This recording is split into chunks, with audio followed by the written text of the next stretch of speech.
You do better not condone no violence or anything like that. This is all for documentary purposes. Anything in this video is all allegedly, and I do not promote nothing negative in this video. Being a completely unknown dude to one of the most known people in the rap game overnight. Killing King Von kicked off a chain of wild events that's still going on right now.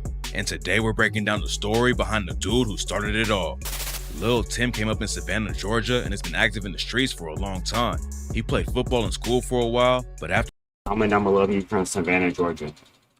he caught his first charge at 17, he had to give up the athlete dream and went deeper in the trenches. Around the same time, he linked up with his homie Quando Rondo. Not much is known about Tim's early life, but if it was anything like Quando's, then he definitely ain't have it easy. Quando was taken from his parents when he was just 2 years old after a hot iron fell on his leg and badly burned him.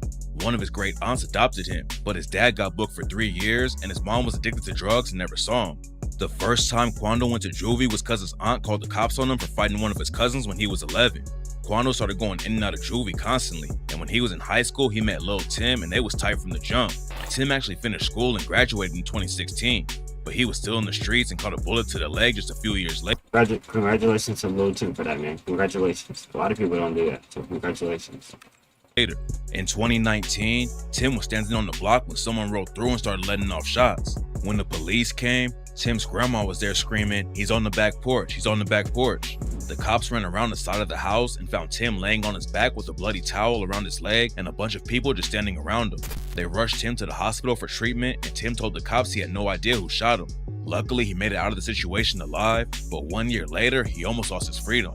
In August 2020, the Savannah PD led an investigation over some trafficking in the city and executed a search warrant at an alleged trap house.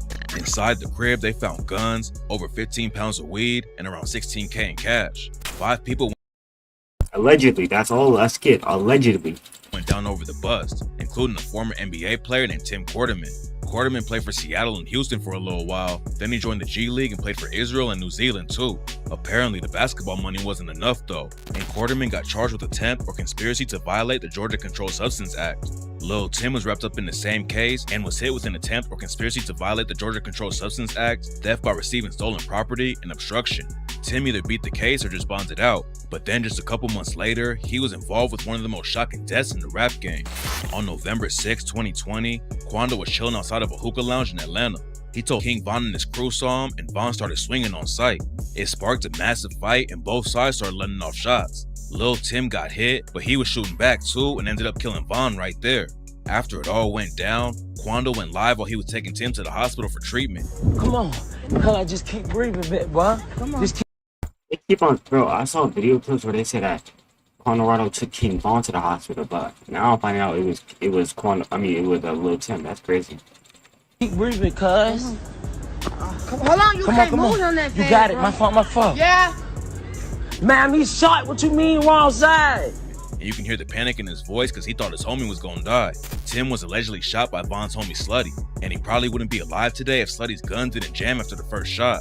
In the footage from that night, Slutty hits Tim once after Tim shot Von. Tim hit the ground immediately, and that's when Slutty tried to walk him down and finish the job, but his gun jammed and he couldn't let off any more shots. Slutty ended up getting killed by the police that night, and Tim is real lucky to be alive. Tim pulled through, but the cops arrested him for murder while he was still recovering in the hospital. King Von was one of the hottest rappers in the world when Lil Tim killed him, and he caught a lot of hate for taking Von out.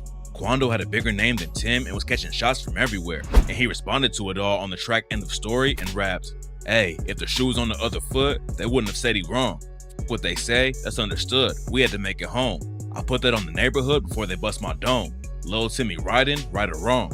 Von was known as one of the most savage dudes in Chicago and had all kinds of cases he'd be fighting right now if he was still alive. So when the news broke he started swinging on Quando, nobody was really surprised. For a long time, the story was that Von started everything and Tim just stepped up to defend his homie. But some people think Quando and his crew started the whole situation on purpose. A few hours before they ran into Von at the hookah lounge, Quando posted a video on Instagram showing his crew flashing guns.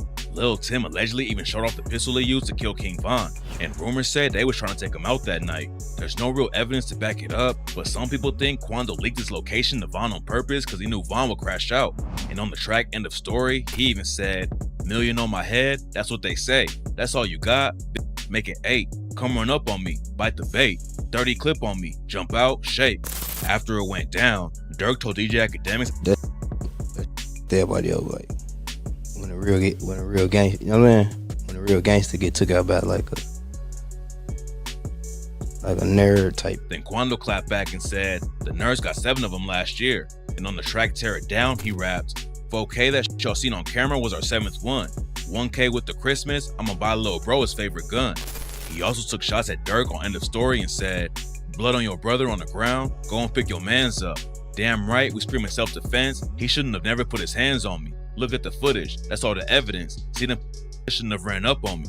Quando and Tim wasn't the only ones who had beef with Dirk at the time though. 6ix9ine had been throwing all kinds of shots at Dirk and Von. And in 2021, he tried to get Lil Tim to do a feature for him. A street dude like Tim working with a known snitch wasn't a good look, but Tim said he never made a track with 6ix9ine. Then some footage came out showing the two of them linking up in the studio, but Tim said he never recorded a verse and he actually finessed 6ix9ine out of 60K. Man, keep talking about the song, man. Show me the song. Play the song, please. I bet money ain't no song. I bet it ain't no song. That nigga got his ass finesse. Lil Tim told Future's TV, I never did it. I act like I was gonna do it. Got down a couple little 40, 60 racks type shit.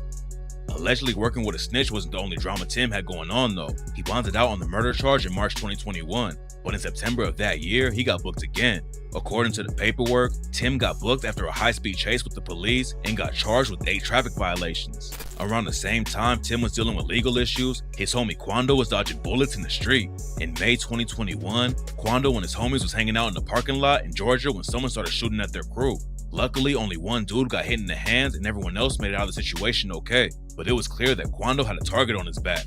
He knew that the Von situation had people trying to take him out, and in 2021, he told All Around TV, However some come to me, that's how I'm about to go about that shit. Straight up.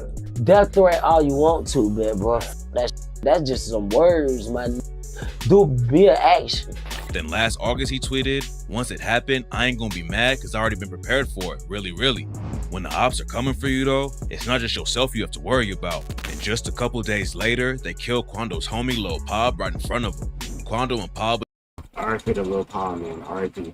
was at a gas station in LA when 3 shooters walked up on them and started letting off shots in broad daylight. Quando wasn't hit, but Pob was tragically pronounced dead at the scene. Lil Tim was tight with Pob too, and on the track Left a Stain, he rapped, since I lost Pob, swear to God, this shit ain't been the same. I really lost my heart, swear to God, I'm going insane. I really need to drop, swear to God, I'm trying to release this pain. Locked behind bars, no facade, free the whole gang. Back in June, Quando and 18 other alleged Rollin' 60 Crips got hit with the RICO case. According to the cops, Quando's a shot caller in the crew and is also being charged for illegally using a cell phone to move weight and having a trap house in Savannah that moved drugs and money to Atlanta. Quando bonded out, but then got booked again a month later after he wrecked his whip and had to be treated for a drug overdose. The prosecutors wanted the judge to take his bond away until trial, but instead the judge just ordered him not to drive anymore.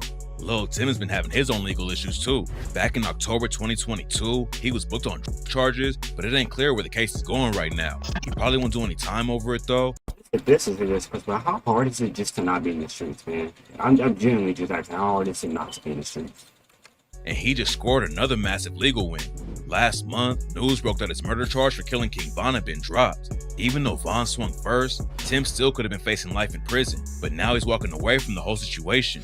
A few hours after the news came out, he dropped a track Left a Stain and rapped, just gotta collect call from New Pluto yesterday.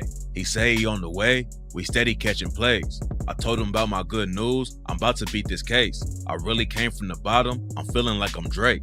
Tim might have his freedom now, but his homie Quando is facing some serious time. They've been tight since they was kids, and Tim is obviously ready to kill for him. He told Future's TV that if he loves somebody, he'll die for him. Anybody who like to like family or something, that's how it is. Like, if I love you, I'll die for you. And Quando said the same thing. Tim and some other homies were sitting next to him during an interview, and Quando said he died for Tim, but not the dude on his other side, because Tim already almost died for him once. They made it out of the Von situation alive, but their lives have been crazy ever since. And no matter how